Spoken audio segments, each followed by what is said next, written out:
G'day guys, Chewy here and welcome back to some more coverage of Warlords of Draenor, where today we're jumping back onto the Boom King in some Threes arena action. I guess from the purpose of this video we're just going to jump back and to see how it feels to play the good old Boom King again. It has been a few weeks since I've jumped onto him, so I retouched a couple of macros to make sure I'm not going to be a complete mess. And we jumped in for a quick team. So the team we're going in with at the moment is a Disciplined Priest and of course a Hunter. And what we're coming up against is a Holy Paladin Arms Warrior and a Frost DK. So the team that we're going for is obviously a double ranged attack team. The good thing is we've got some significant burst capabilities topped off from the Boom King, and of course the dots that will be applied from the Hunter. So it should be very interesting to see how we go.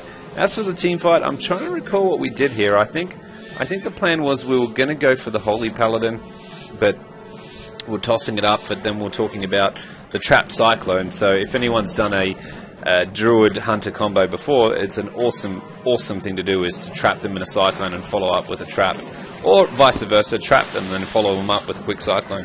So you can see here on the opener, I am not actually sitting in my Boom King state, and that would be a macro error that I've done there. I know what it was. I've got a quick command to cast off my Cyclones, and basically when I do cast it, I didn't macro it, so I first jump into Boomy. I think I corrected this in some later things. You can see that I came in there with a really strong burst, and it was just amazing. The damage got the warrior down quite significant, but unfortunately the Holy Paladin came in there with some large heals. So you can see basically what you really want to be doing in these sort of things is making sure if you're going for a focus target, you're applying the CCs correctly. I'm trying to give a bit of an escape and to get in the position to start casting these abilities, but you can see they're just all on me. They're absolutely pummeling me.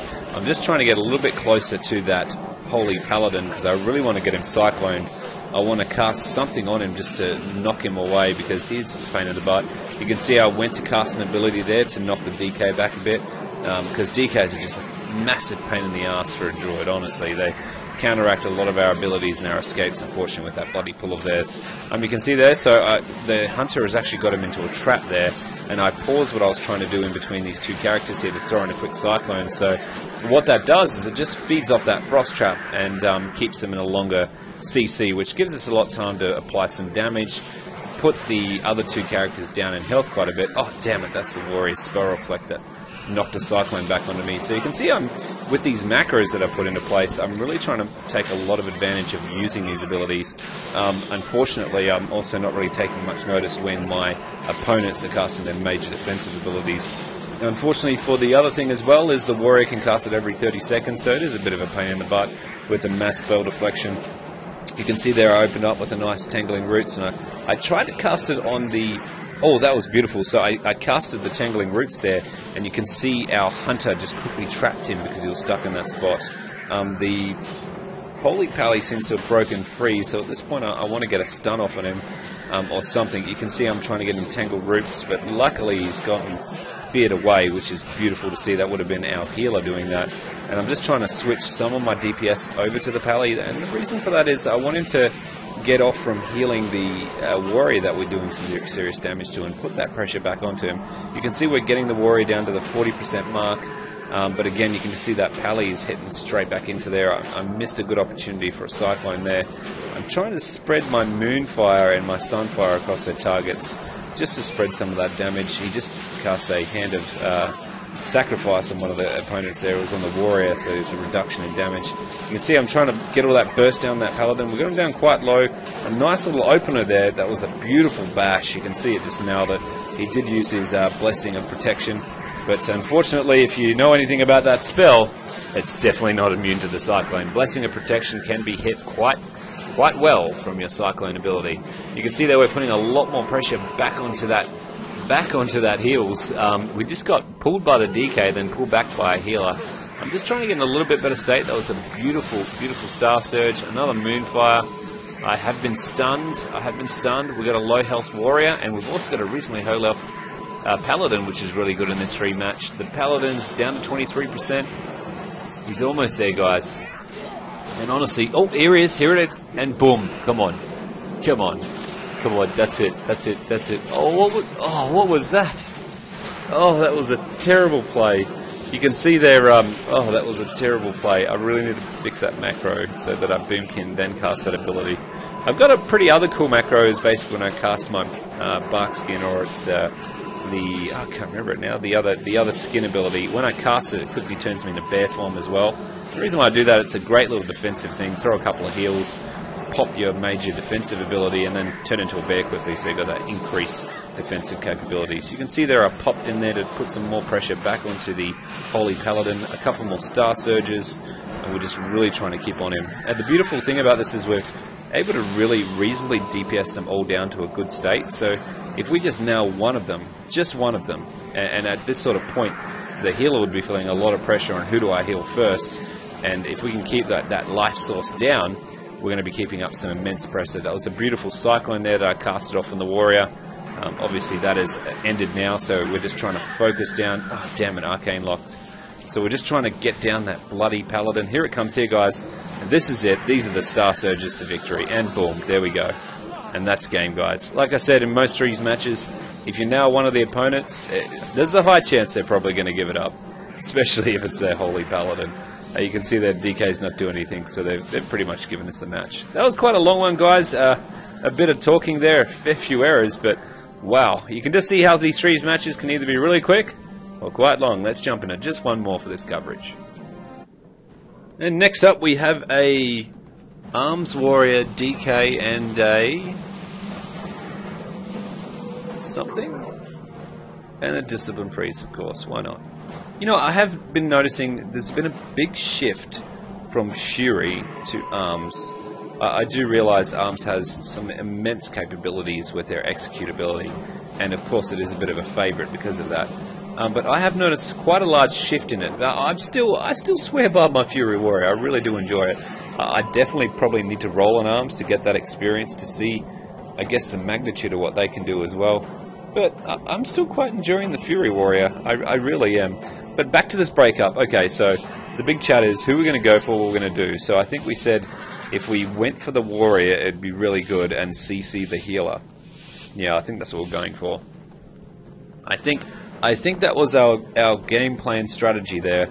Obviously, you know, there's a fear ward there on the priest, so that's going to be a pain in the butt. We just want to clone him down. And yeah, I'm just trying to get a good opener, and you can see when I do these openers again, I do have to fix this, so it casts my... It's just basically the way I cast my Cyclone to make sure that I enact my Boom King first. You can see I just popped off my major burst, and I'm applying some massive damage to the warrior. I realized, I think we said we were going to... No, I think... Oh, there you go. There you go. Here it comes. Here it comes. Come on. Retarget the right one. Come on. And you can just see there... Oh, no. Oh. Yep, that's it. And that's game. We got him. So we did it. We nailed it. And unfortunately, though, in some of these matchups, regardless of whether you kill an opponent, sometimes they just like to battle it out. And I think this is one of those matches. So clearly we managed to melt the warrior quite fastly. But obviously this team didn't want to give up. They wanted to give us the full show on the full run. And they wanted to draw it out as long as possible, which is fine. And I guess it's really good training, if anything. You know you've won the match, so you can just sit back here and see how you can apply it. And I guess, you know, all I was doing is trying to do some massive damage on that DK. But now is probably the perfect opportunity to really be practicing your cyclones, your interrupts, when you've sort of got that advantage where you can just sort of relax a little bit knowing you are on a 3 versus 2. You can see we're pumping out a severe amount of damage to the DK, and not too bad. I'm doing a little bit better with the cyclones now. One thing I need to start to do a lot more is using my right talents for the right character. So with your warriors, using entangling roots is just a pain in the butt for them because they really don't have a lot of CC breaks other than Trinket and their Bladestorm, of course, if I think of Fury. And really using those abilities to your advantage, because the actual entangling roots is quite a good skill set if you can keep them nailed down here. So you can see here I'm just trying to spread my DPS and my dots across to both of them, and just really enjoy the time of having a quick fight with them and a quick application of Star Surge, because I think all they're trying to do right now is trying to put an immense amount of pressure on our healer, and they seem to be a bit sporadic. But oh, I just got silenced, so you can see that was a good little entangling roots they got there off the priest. I just got a nice little skull bash there, so that's beautiful. Quick stun. I'm applying some further dots on the healer there, trying to knock him down. Another Star Surge. Oh, he didn't try to hide. Oh, there's a quick proc. Beautiful, beautiful. Boom. Nice. Turned into the bear for a quick couple of swipes, then back into the... not into the right state I needed to be, so I don't know what I'm doing here, guys. I think I'm just being stupid. But look, you know, I'm really enjoying the threes. I'm really enjoying the threes as the Boom King. I'm not sure if anyone's read into the patch notes for 6.1 coming up. I'm probably going to shift over and do a little bit more feral action and give that a shot, because from what I've read in terms of the Druid, feral's getting a massive, massive buff up, which I guess if you're a feral player, it's really good news. But thinking of the ferals that are versed in Arena, they've already got a pretty immense amount of burst capabilities with all these damage increased states that they've got from the patch notes that's coming out. I mean, they're just going to be an absolute demon of a class. And I do note they are obviously nerfing some parts of the Druid. Like, as of now, if you play the Druid and you get silenced, you can cast your Displaced Beast, even though you're silenced, as a spell, so you can get that escape, life regen if you've got it glyphed, etc. And I do believe in 3.1 they're removing that, so if you are silenced, you can't cast that Displaced Beast spell, which, you know, I guess is a pretty big nerf when you think about it, and probably really going to be hurting the Restoration Druid, but probably not still, because they're still OP with the amount of heal over time spells they have. So I guess, you know, like, finishing this up, guys, we're just trying to put a little bit more pressure on this healer. They're just trying to draw this out. You're going to get this in threes. Usually if I'm at this state and I know we're not going to win, I'll just leave the arena and chuck in the next one. Why waste the time? But when you're on the edge of victory, you may as well milk it up while you can. And here it comes, guys. Here comes the finisher. I hope you enjoyed the series. I know it was quite a long 2 videos in Druid, but I hope you enjoyed the quick threes video coverage with the Boomy, and I'm back in action with it, guys. And as always, thanks for watching.